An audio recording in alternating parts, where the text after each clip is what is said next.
How you guys doing? Oh my goodness. How are you guys doing? There we go. That's cool. Man, you guys are a good looking bunch. Are you aware of that? It's okay. You go like, yeah. We got this. We got the good looking right now. Look around at yourselves. Okay, you don't seem like convinced, but take my word for it. You guys look good. Well, cool. Well, it's good to be with you.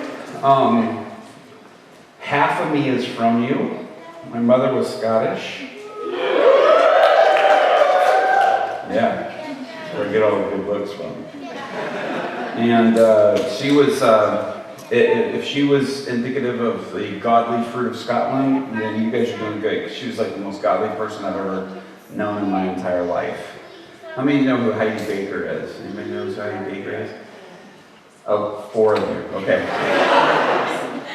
Never mind that. No, Heidi Baker is like probably one of the most loving people I've ever met. And I told Heidi Baker, I said, my mom could take you in a love fest.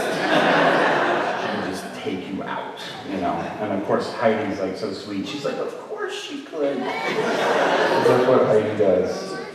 All right, I'm trying to, obviously my head is like so much bigger than anybody else's who's ever born this before. So, but that's all right. Well, hey, I'm excited to be with you guys, and I love being with young people. I have 6 of my own young people. I have 6 sons, and they are all love Jesus passionately, and they're great kids, and I don't have any hair because of them. I'll just say that much. I'm part of that though too. But they're great boys, and they love Jesus, and they're crazy about sharing Him, and I kind of feel that there's a little bit of likeness in that of you here. And I just want to, if I could, I do want to share my testimony with you, because I feel like that maybe you'll identify with it, and maybe a few of you have a sense of likeness to it in some ways. But as they said, I was born in Japan. My parents were missionaries to Japan, and my sisters used to I had 2 older sisters, and they used to make me cry when I was little. That's where you go, oh. Little more. Okay, I feel better now. Okay, they would make me cry because they said I had Made in Japan stamped on my butt. And I believed them, and I couldn't see it. And so I was like terrified because I just knew it was back there, but I could never see it. And so, thank God, when I got married, I had my wife verify that it wasn't there. So, bless her heart, she had to take one for the team to look and check.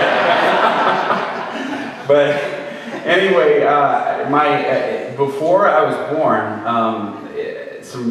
a couple of bizarre things. First of all, my parents weren't supposed to be able to have any more kids. My dad had a vasectomy, which eliminates you from having children if you're a male.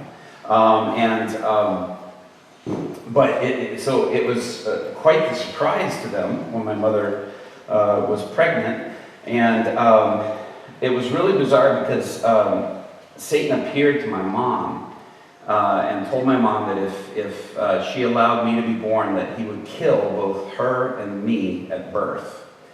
And my mom, like I said, she's the most godly person I've ever known. And her response to that was, well, God obviously has a plan for this child's life, and I'm not going to put my hand against, what God is doing.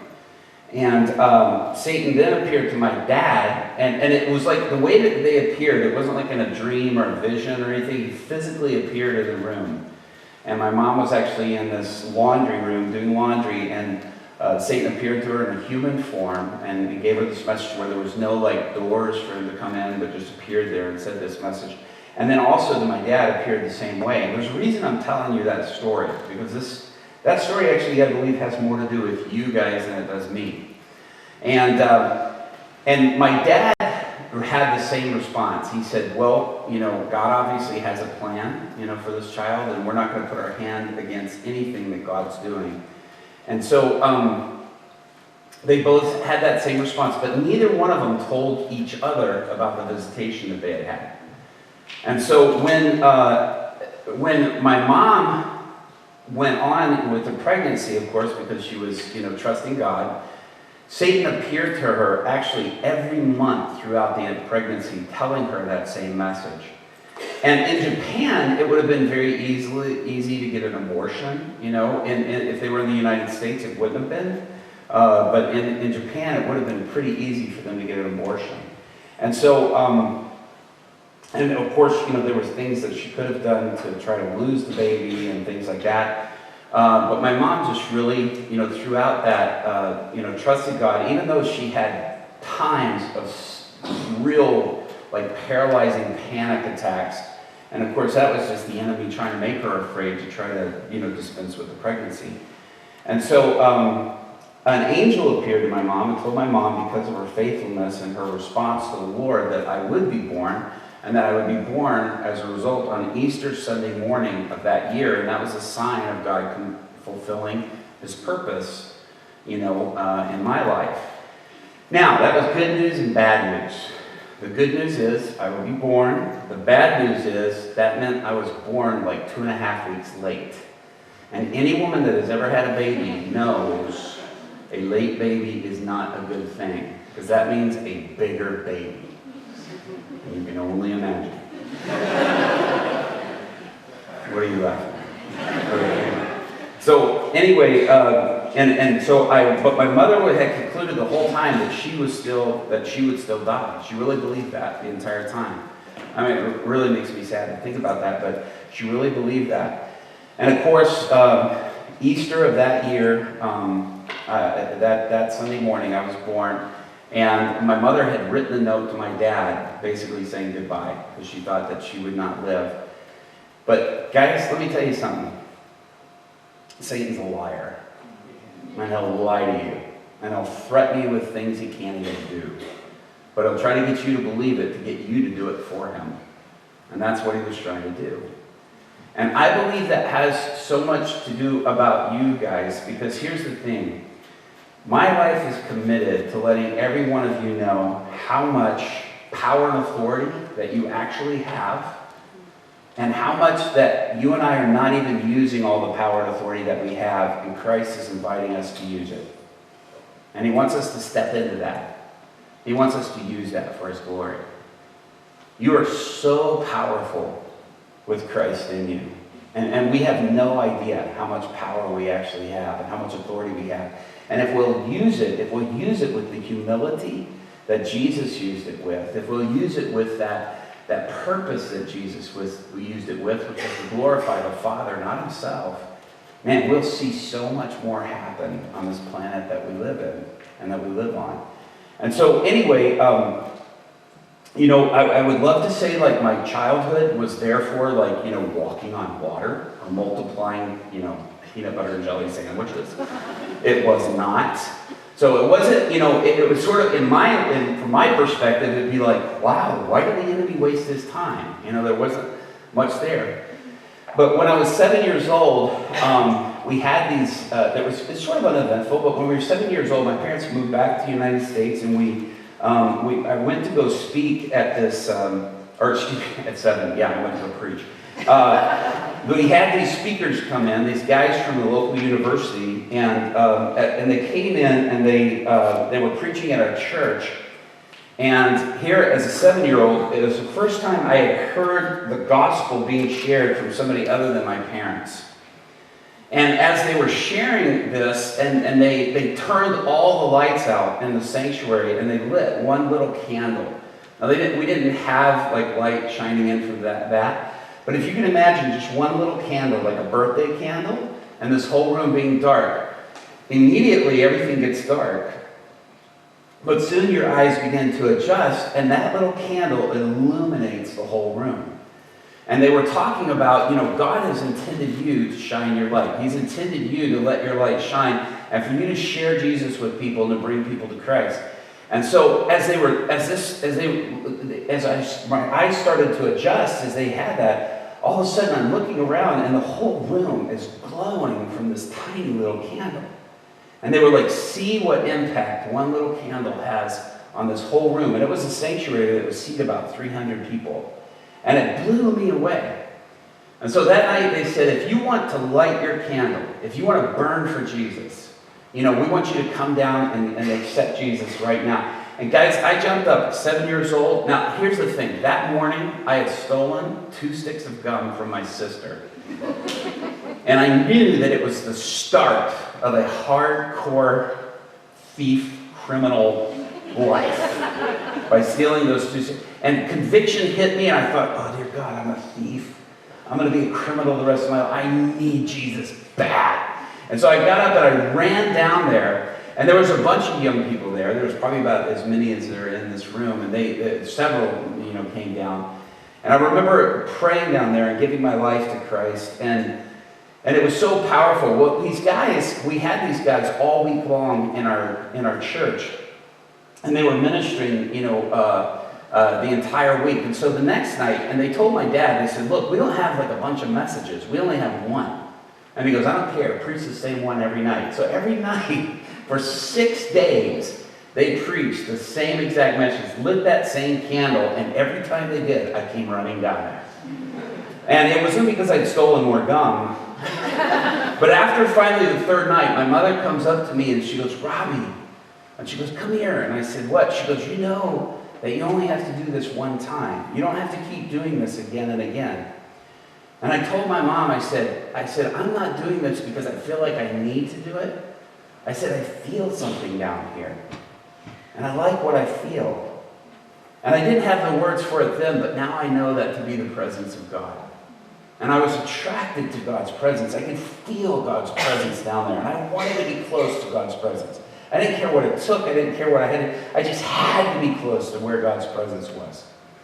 And so a couple of years pass, and my parents, again, being from Japan, every now and then, I would hear my parents sort of speak in Japanese in church, and then one would speak in Japanese and the other would interpret. And I was like, that's so weird. Why do they do Japanese? Why don't they just speak in English? And I didn't realize until this guy came to my school. I was scholarshiped. We were in the poor section of town, pastoring this church. And so we didn't have the money to go to like a really nice school. But this church had given I and my sisters a scholarship to this really nice school because they were just trying to help pastors' kids out who couldn't afford to go to a nice school. And so I go to this really nice school, and they had a chapel service, and they had this guy come in, and he was talking about being filled with the Holy Spirit and Holy Spirit's power and speaking in tongues. Well, as he's beginning to talk about speaking in tongues, it occurred to me, my parents were not speaking in Japanese. They were speaking in this thing called tongues. And I never realized that before. I had all this time thought they were speaking Japanese. And so this guy gets up, and this guy kept saying, every time he would talk, he goes, if you come, you'll be filled with the Holy Spirit's power. And every time he said power, he hit his fist, man. And he's like, don't you want to be filled with power? And I was like, man, this power he keeps talking about, if I get filled with that, I know I will levitate. And I will fly around the room. I mean, every time he said power, I was like, yes. And so he says, who wants that? Who wants to be filled with those? And I got up, and I was the first person down there. Now, this was a Christian school, and so we didn't have a ton of students. So they had elementary school, middle school. I don't know how you guys categorize this. And then they had like what we would call high school. We had high school, and so we were all together at this chapel service.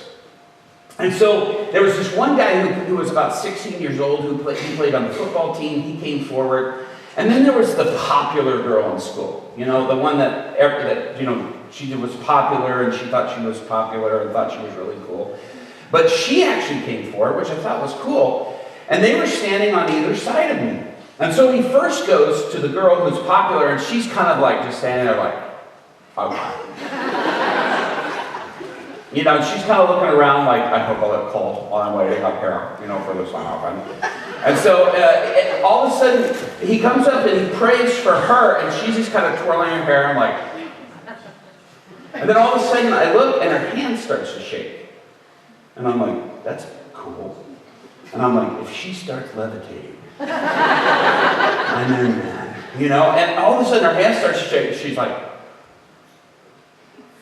looking at her hand, and then she pulls out her other hand, and her other hand's shaking. And she goes, I'm on fire! And bam! She hit the ground. And I was like, yes!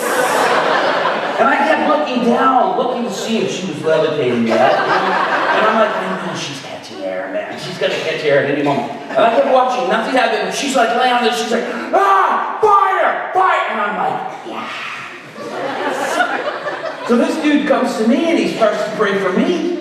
And he's praying for me to be filled with the Holy Spirit and to be able to speak into, and all of a sudden, I'm not feeling anything.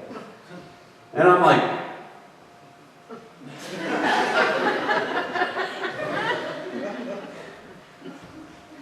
and he keeps praying, and he says, all right, do you want to speak in tongues? And I was like, well, yeah. I mean, that's why I'm up here. And he's like, well, then go ahead. And I was like, I don't feel anything. And he looks at me and he goes, sometimes you don't. And he says, but just do this by faith. And I'm like, I don't feel anything. And he looks at me and he goes, son, let me ask you a question. He said, if God says he'll give you something, he'll give it. And he said, does God lie? And I was like, no, God doesn't lie. I've never said God lies. No, he doesn't lie. And he says, if he says he'll give you something, he'll give it to you. He says, so go ahead. You can go ahead and speak in tongues if you like. And I was like, you know, trying to work up my best Japanese I could. And I'm like, still not feeling anything. So he moves on to the jock, you know, to the football player. And he starts praying for him, and the guy's like,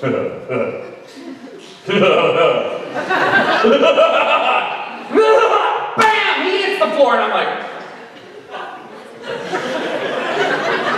dude is holding out on me!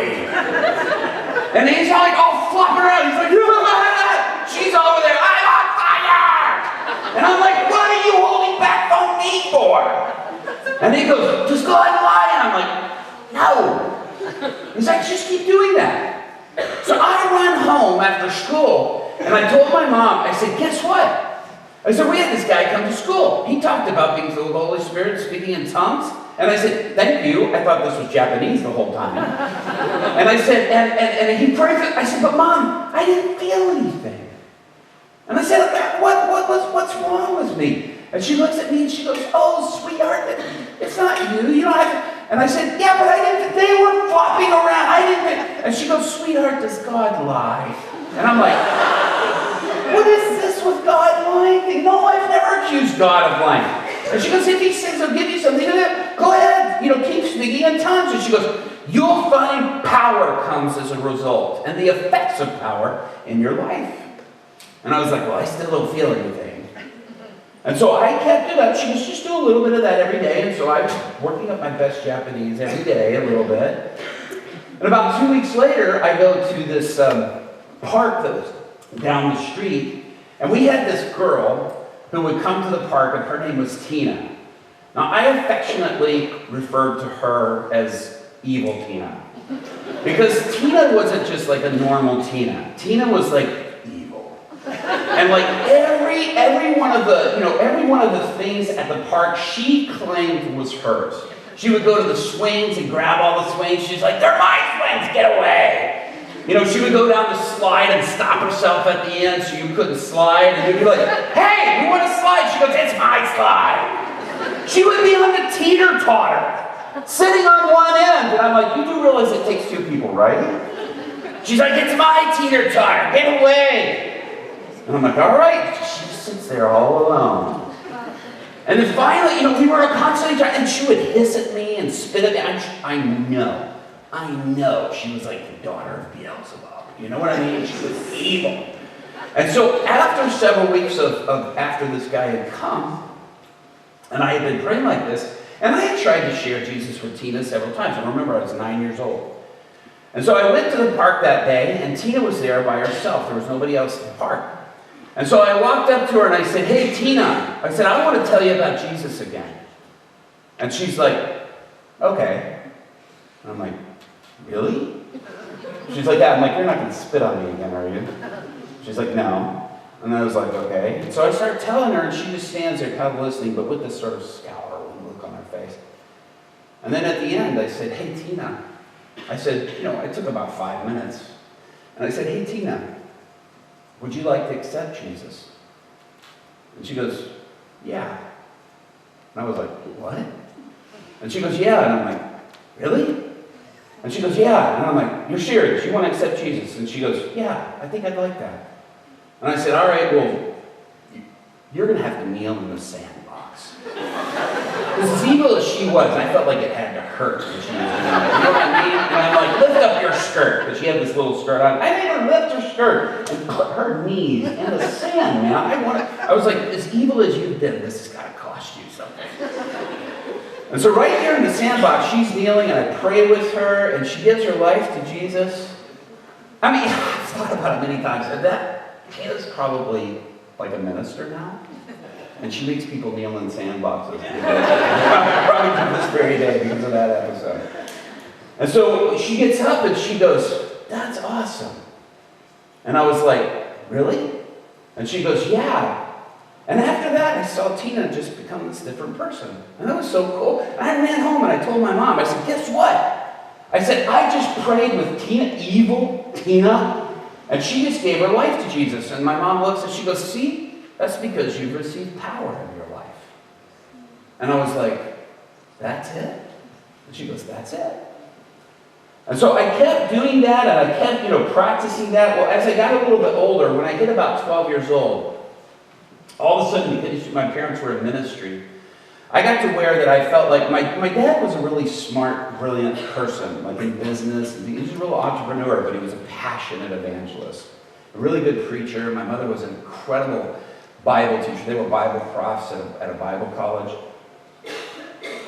And I remember as I started getting older and I was going to this private school, all of a sudden I started looking around at all these kids that went to this private school.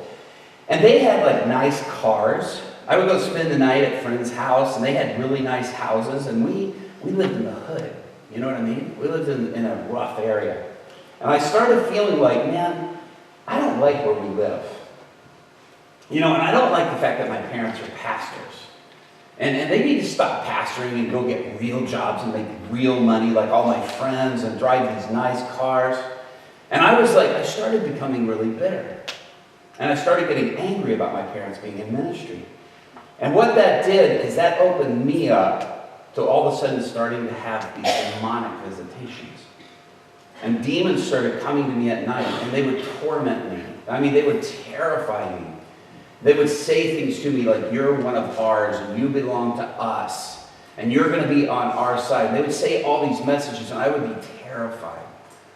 And so my dad was always having like these really crazy ideas. He was, and I always felt like all the weird people in town came to our church. The church down the road, the nice people went there, but I felt like all the freaks came to our church. And it was like, if they came up and were normal, we were kind of like, yeah, you don't belong here. Yeah, we'll take the weird guy behind you. He comes with us. The other one, yeah, there's a nice church down the road. Go to them. That's how I felt. It really wasn't that way, but that's how it felt to me. And so I remember, and I was the drummer of our church because they were desperate for musicians, obviously. And so I was the drummer of our church, and I remember I would go and I would sit on the back pew of the church, and I would cross my legs, and if any new people came in, I would just look at them and glare, and I would just look like really mean to them, because I wanted them to leave. I didn't want them to stay, because I wanted my parents to stop doing ministry. And that was just inviting more of like this demonic attack in my life. And I mean, it would keep me up at night.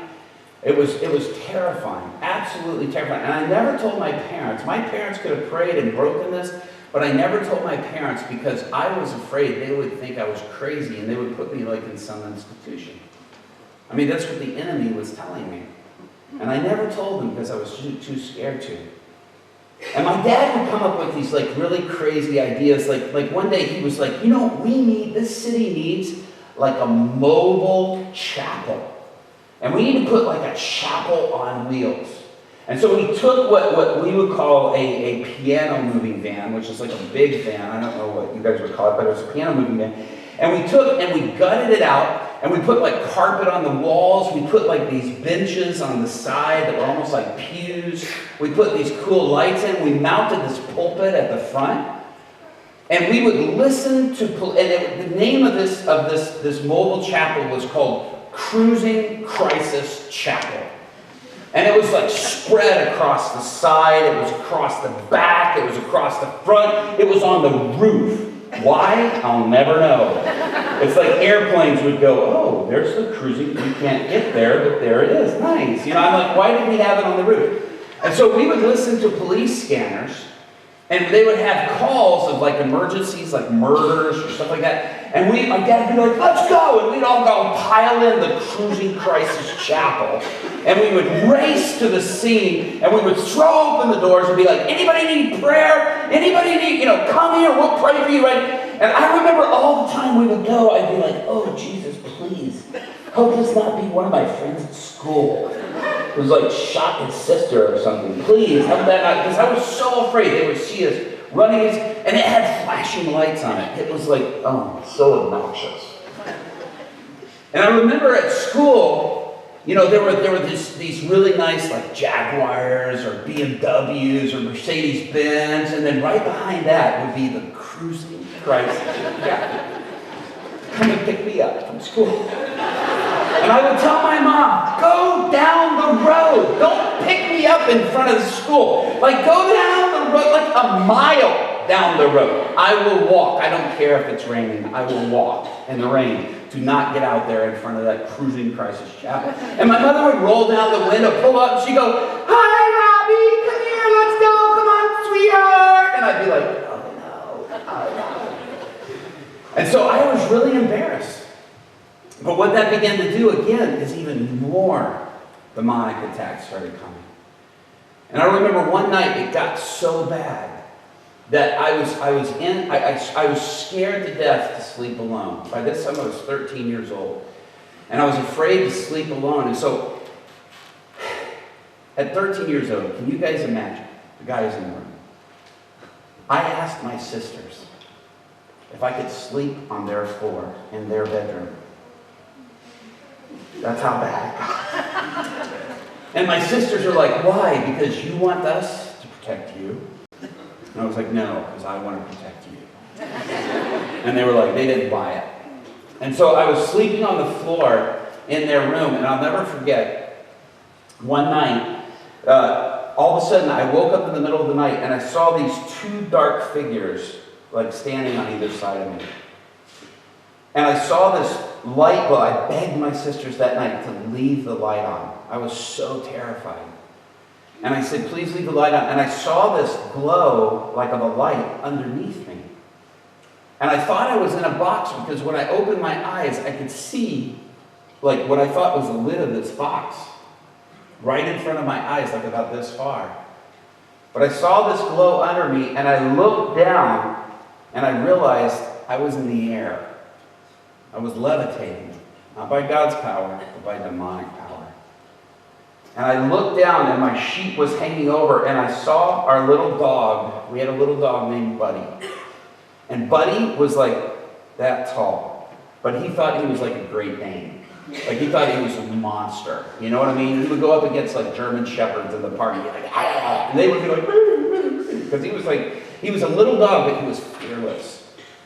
And I looked down and I saw Buddy looking up, and he was just shaking all over and whimpering. And I realized this is really happening. And these two dark figures were standing over, and they were pulling my sheet over my head. And I don't know that this was happening, but in my mind, I thought if that sheet covers my head, I'll die. It's how I felt. I don't know that that's what would happen, but that's how I felt. And all of a sudden it starts coming over, and I closed my eyes and I said, Jesus, save me. And when I did, I opened my eyes and I saw those two dark figures had disappeared, and I just gently came back down to the floor, slowly. And I looked up, and now my dog Buddy was looking down at me because he was up on the bed, and I grabbed him and I held him, and he was like not wanting to come near me. He was like, whoa. because he was scared of what he saw. And I just held him, and I couldn't sleep the rest of the night. And I just held him shaking because I was absolutely terrified. Well, a couple of weeks after that, my mom used to say, the same devil that came after me before I was born started coming after me at 12 and 13 years old. And that's really true. And so my dad had this thing where he didn't care if we wanted to go to church or not. He was like, if you live in my house, you go to church. I don't care if you want to go or not want to go. If you live in my house, you go to church. That's just the way it is. We'd have family members that would not come to visit us because to sleep in our house, you had to go to church. And they didn't want to go. Now, a lot of people are like, well, that's too hard. You shouldn't make your kids go to church. Let me tell you something. If you got parents who make you go to church, kiss them. They are saving your life.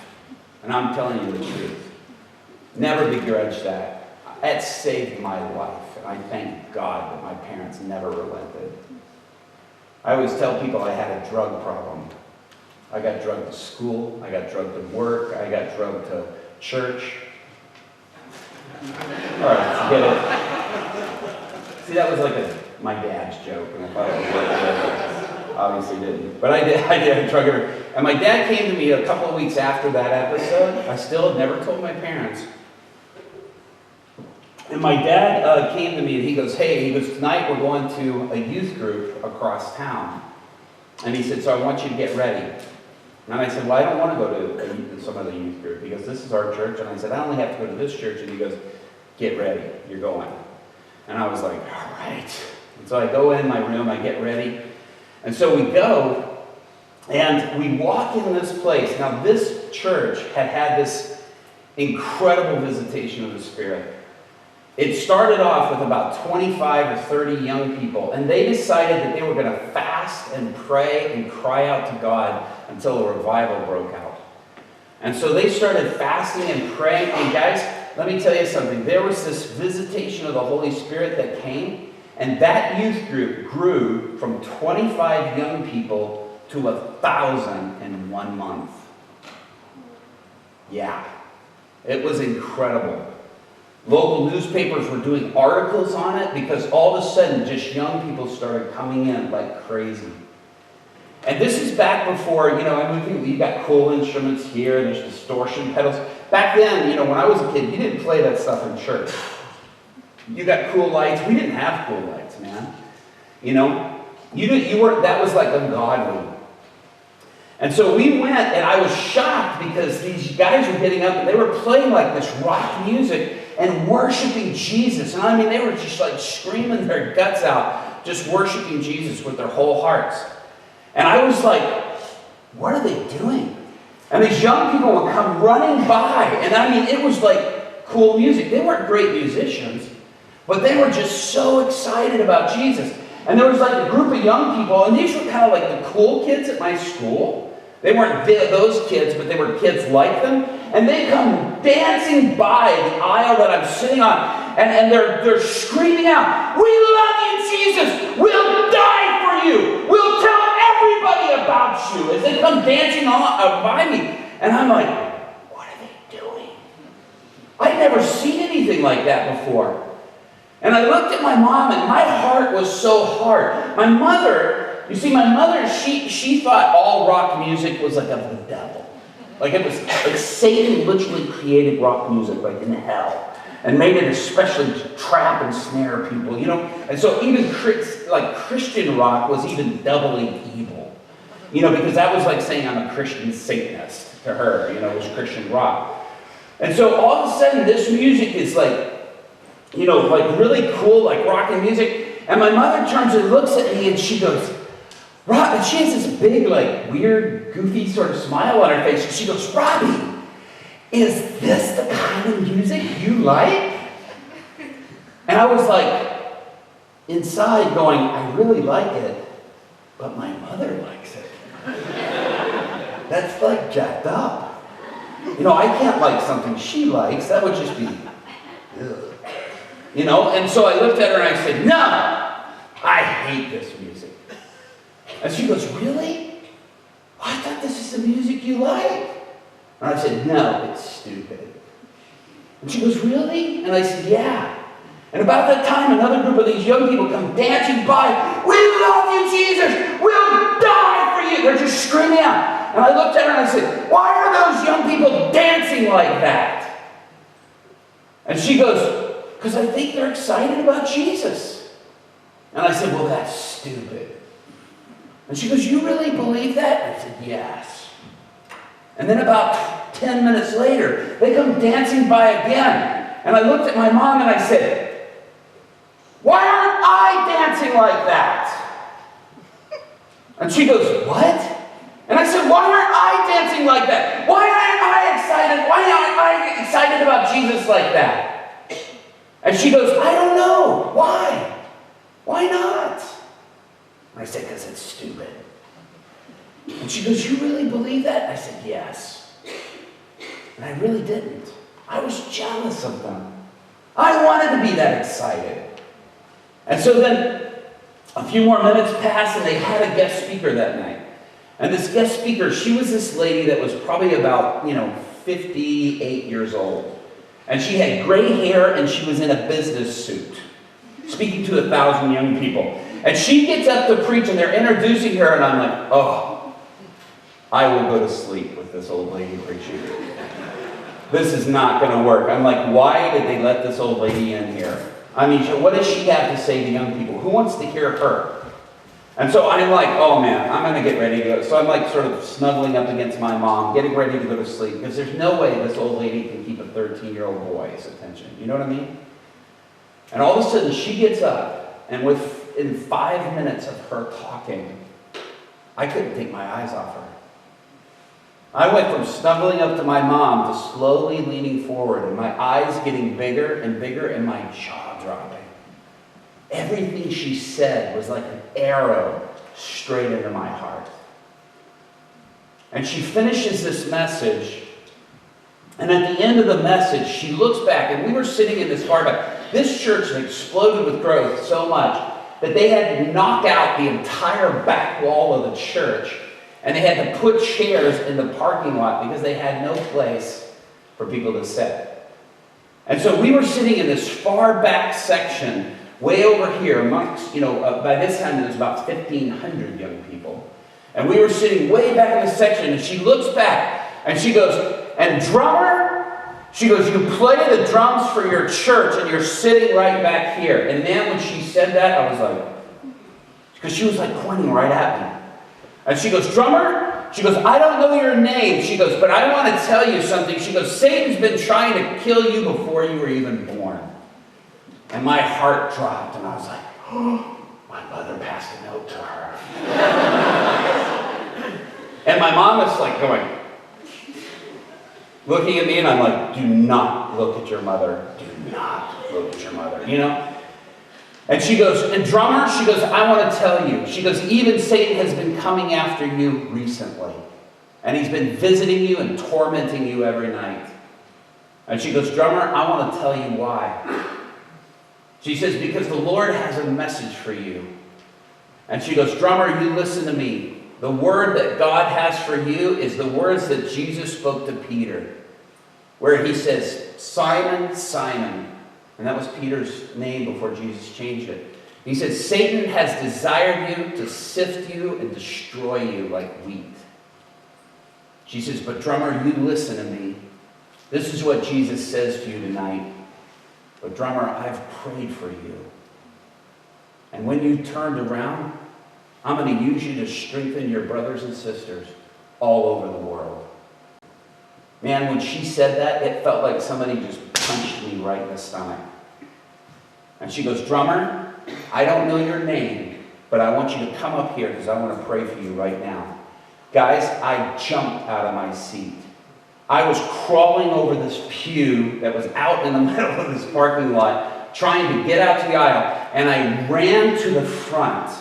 And by the time I got down there to the front, there were 6 other guys standing down there. And I'm looking at them like, and I said, I don't know what you guys are doing down here, but she wasn't talking to you, she was talking to me. You need to go sit down. And she looks at me and she pointed and she nodded. And when she came off the stage, I was the first person she came to. And she said, "It's you." And I said, "Oh, I know it's me." And she goes, "It all ends tonight." And I said, "I'm ready for it to end tonight." And she prayed for me, and it wasn't a dramatic prayer. But guys, when I went home that night, everything changed.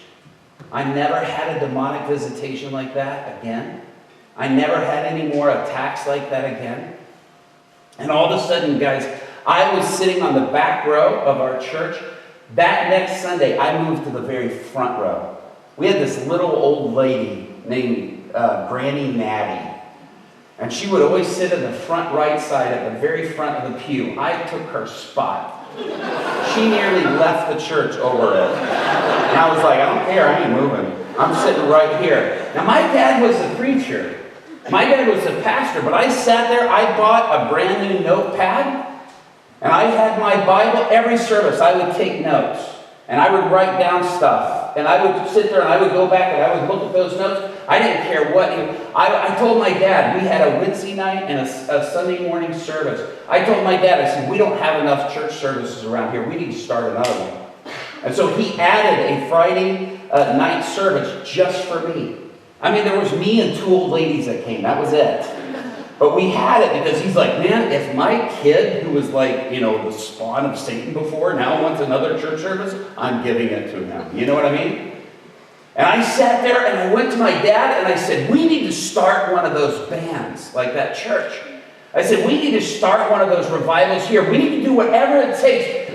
I told my dad, I said, "We need to get the word out. We need to tell everybody about Jesus." Guys, I was 13 years old. I was only 13 years old. And I remember telling my dad, I said, "We got to start." Now, we didn't have any money. We were a poor church. And my dad said, he goes, "Where are we going to do that? Where are we going to have these concerts? We don't have." I said, "Let's use that old garage we got out back." And so we took this garage and we turned it into like a band shelter. And I told my dad, I said, "We made this staging. We had a company that was next door that did renovations on houses. And we got all their old wood and we bought, made staging like this. And we had carpet that had come out of old houses, and there were like blood stains and cigarette smoke and paint stains all over the place, fingernail polish. But man, we covered it and we built this, and we couldn't afford like nice lights. So we took old paint cans, drilled holes in them, put light receptacles in them, hardwired them to a light board, which was just a bunch of light switches. I mean, we were like a firefighter's dream. Firefighters were like, "Yes, kids, keep on. We want to put out a fire sometime." We made our own flash pods. You guys know what flash pods are? Anybody heard of the band Kiss? Ask your great-grandparents about it. They'll explain to you what this is. But we made these flash pods where we would be worshiping, and then all of a sudden, there would be these explosions. That's our flash pods. And we made our own with, I'm not going to tell you, because you'll try. It was dangerous. Gunpowder was involved, and pipes. That's all I'll say. But we couldn't set the flash pods out until the very last song, because the gunpowder, the smoke was so bad that our lead singer couldn't sing anymore after that. At the end of the song.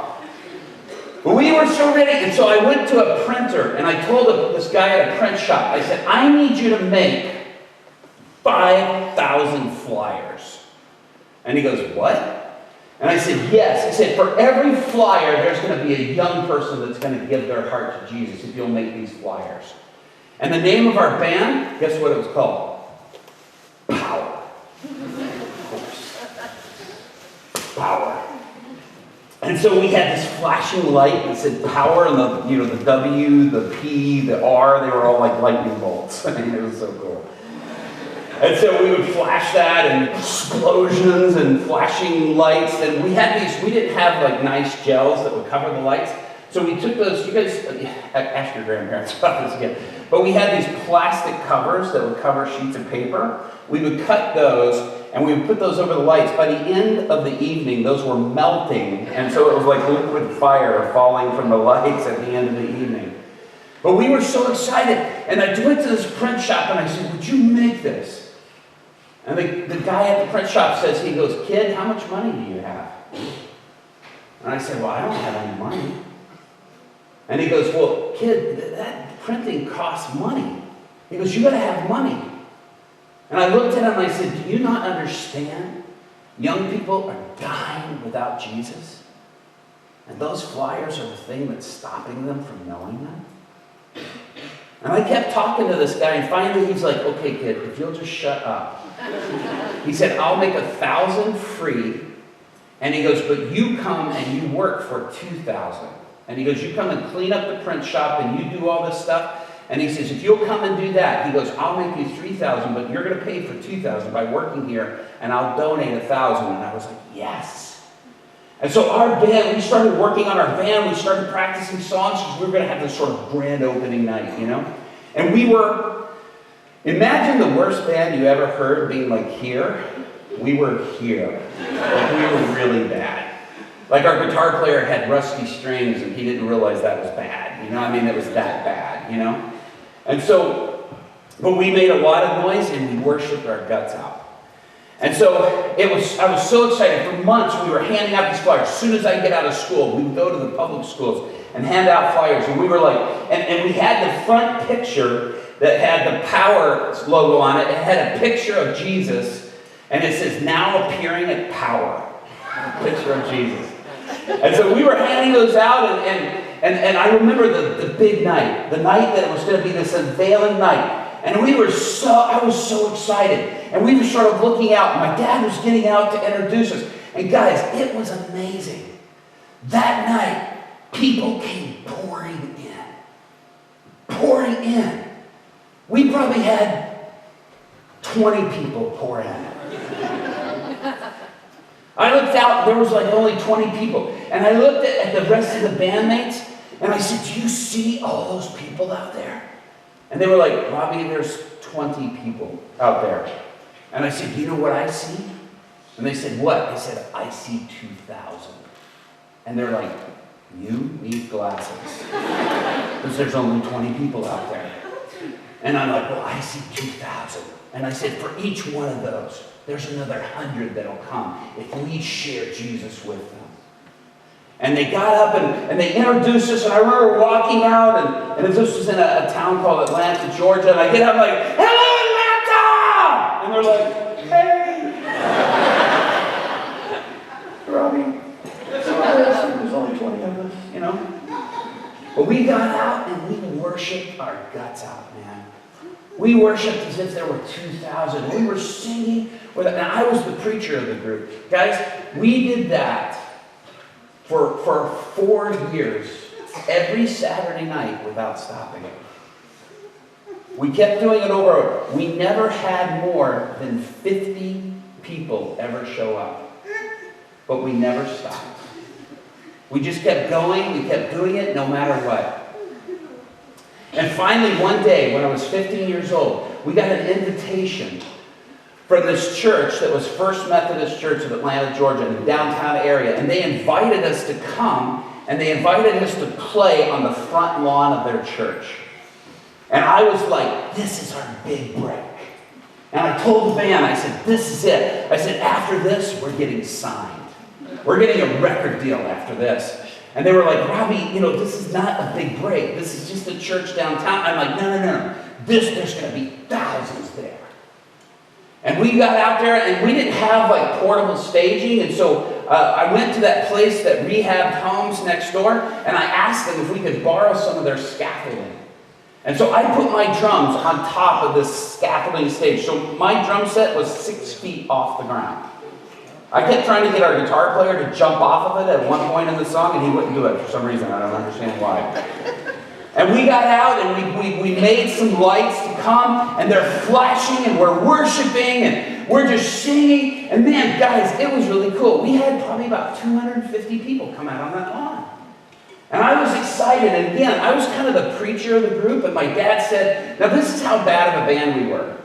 My dad was our sound man. My mom was our light man. But they were just so happy to be doing this because we love Jesus. They didn't care. And so we get out, and I was so excited. My dad said, do not come down off the drum stage. He says, because if you do, you could trip and fall and hurt yourself, and it's 6 feet high. And he said, don't come up. He goes, you're going to have to preach from the drum stage. And I was like, okay. And so we get to a stopping point, and I grab my Bible, and I put it on my floor tom, and I started to preach, and I've got this mic hanging down, and I started to preach, and it was so cool. All of a sudden, everybody's listening, and then all of a sudden, this guy comes from around the corner, and he's like screaming and hollering. He's like, shut up! Shut up! Shut the blank up now! And he's like screaming and hollering. Now, I have been trained, whoever has the microphone is in charge of the crowd. Don't give up the microphone or you give up the crowd. And so I just got closer to the microphone. I'm like, I got a mic, you don't. I can talk louder than you can. And so I just kept going. But I started noticing everybody's eyes as I kept going. They were like, more and more. And I'm like, I don't know what verse I'm in right now, but this is good. I mean, people's jaws are dropped, eyes are big. Man, this is some powerful preaching. I need to remember this passage because this is really good. And people are just watching. And then all of a sudden, my drum stage starts shaking. And I look over, dude is climbing up my drum stage. And I pull the mic even closer, and I'm like, I'm not going to either look at him or acknowledge it. I'm going to just keep going. And so I keep going, and I just ignore it, and he's still screaming, shut up! Shut up! Shut up now! And I just keep going. And I look back, and he starts tapping me on the back of the head. And I'm like as if that's going to make me stop. You know, yeah, tap away, buddy. I'm not stopping. And I just kept going. Well, I look back at my mom on the light board, and my mom's going, and I can't hear her. She's going, and I look at my dad, and my dad's going, and I'm like, man, this is so powerful that my mom, the most godly human being on the planet, is going to give her life to Jesus all over again because of my preaching. I mean, this is good stuff. And so I'm like, man, I'm really going for it. I'm getting to the come to Jesus moment, you know? I'm like right there at it. And then all of a sudden, dude finally stops tapping, and I'm like, thank God. And all of a sudden, my drum stage starts shaking again, and he's climbing down off the drum stage. I'm like, finally, that's over.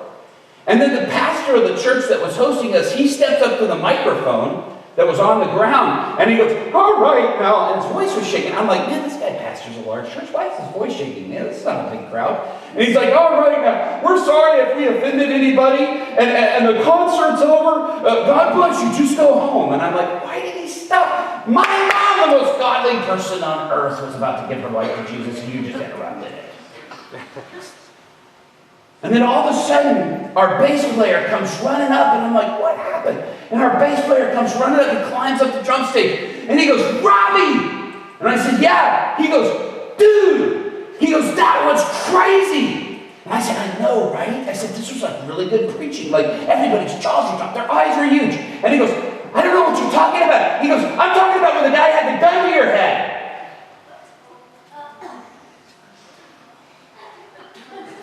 And I said, good. Gun?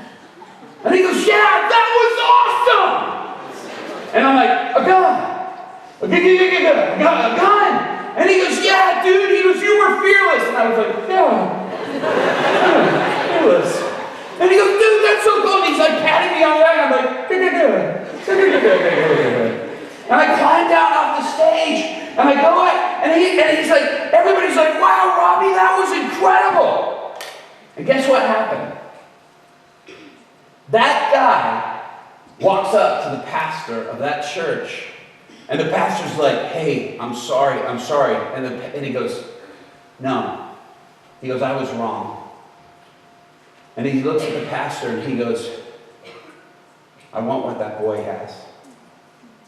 And the pastor looks at him, he goes, we're sorry we upset you. And he goes, no, I have to have what that boy has. And the pastor goes, what? And he goes, even when I was holding a gun to his head, threatening to blow his brains out, he kept preaching because he believes in what he's talking about so much. He goes, I have to have that. I had no clue. I was absolutely oblivious to with a gun? I thought he was tapping on my head. That guy gave his life to Jesus that night. Right there. Gave his life to Christ. That guy is still in that church to this day. And everybody's like, way to go, man. You're fearless. And I'm like, oh, fearless. And as we're driving home, my legs are still shaking, and I'm scared to tell anybody I didn't know there was a gun. The Lord spoke to me, and he said, Robby, he said, that's how I want you to live. And I was like, ignorant? Naive? I can do that. And he goes, no. He said, I want you to live as if every day of your life is in my hands. And that you won't go out one day too soon or one day too late.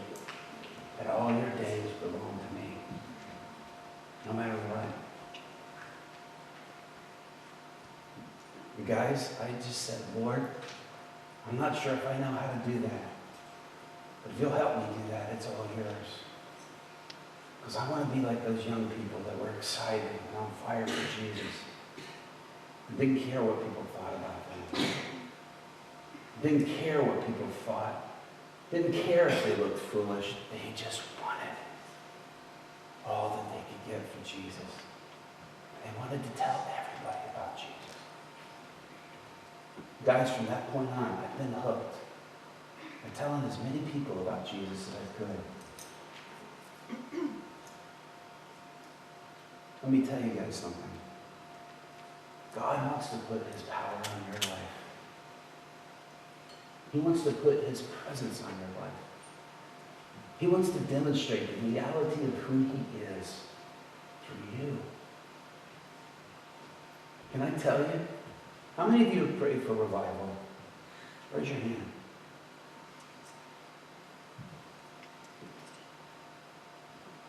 Can I tell you? If you're praying for a revival, you're praying for yourself. You are the revival for Scotland. It's Christ in you. You're the hope of this nation. Christ in you.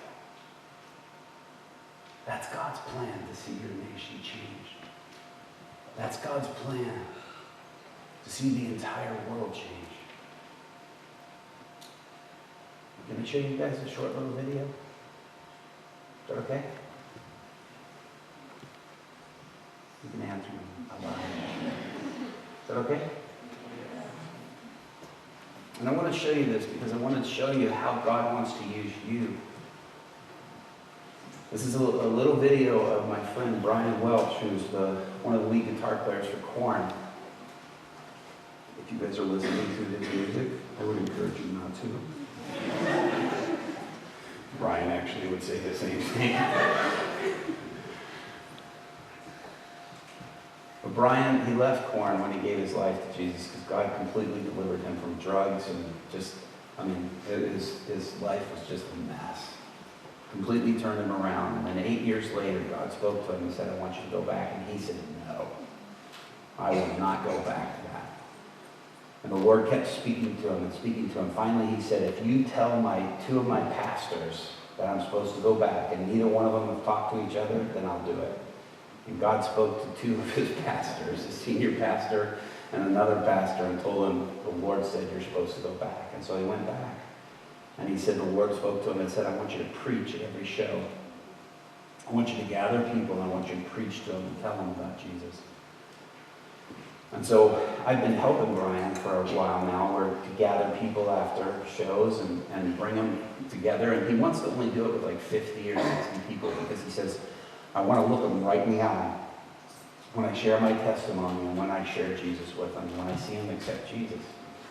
And he'll pray for them and prophesy to them, and he sees people get healed. Well, Brian had asked me, at one of the shows, he says, man, he goes, I'm not really seeing a lot of, giving words of knowledge and seeing them take effect as much as I want. And he said, would you kind of come help me out a little bit? So I said, okay, I can do these shows here. I've got a pretty full schedule, but I'll come to these ones.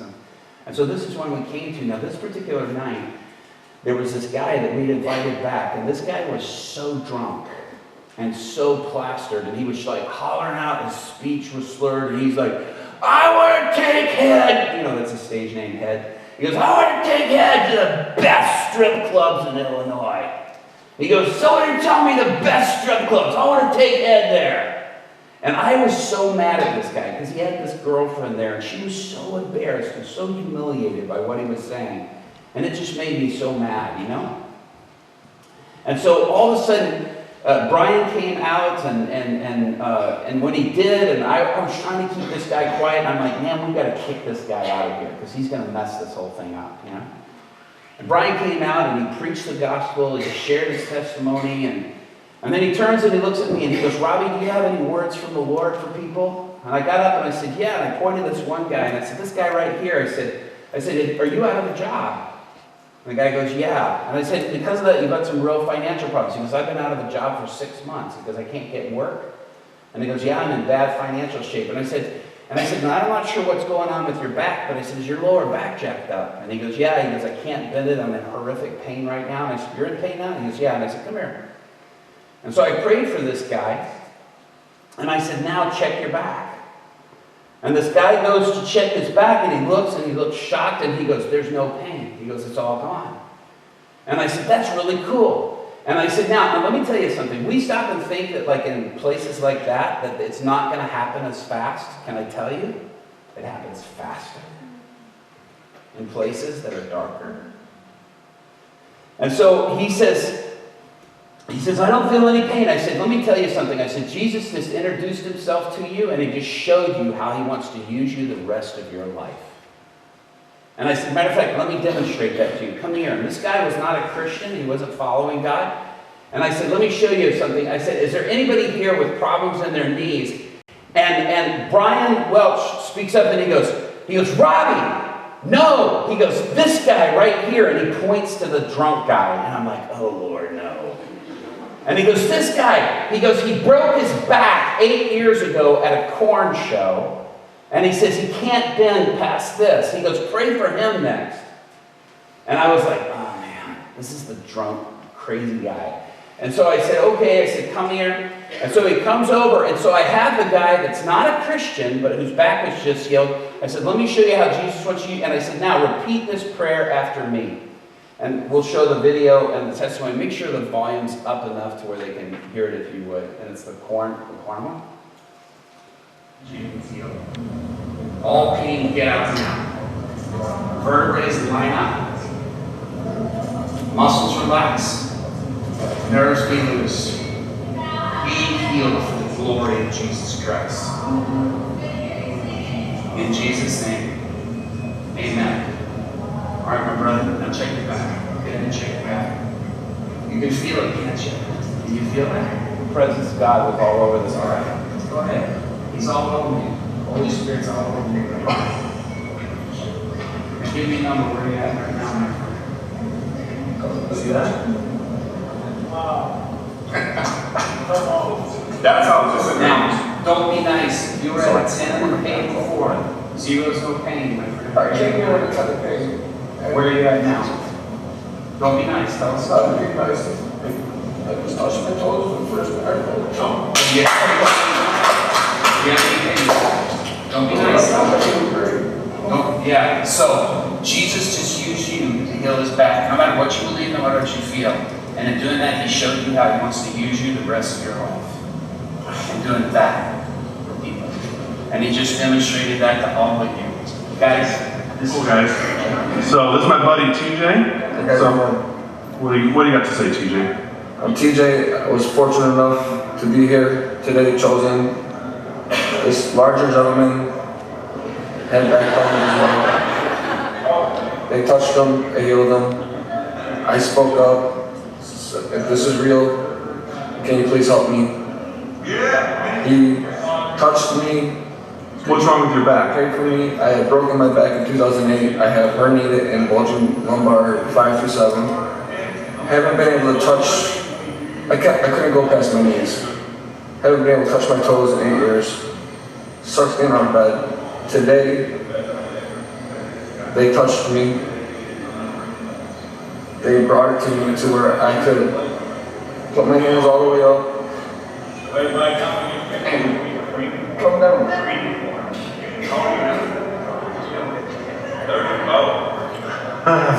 Unbelievable. And you haven't done that in 8 years. 8 years, I can't tie my shoes. Right. This is where as far as I can go. Right. At a corn concert. At a corn concert. Unbelievable. Awesome, man. I appreciate it. Yes. Guys, let me tell you something.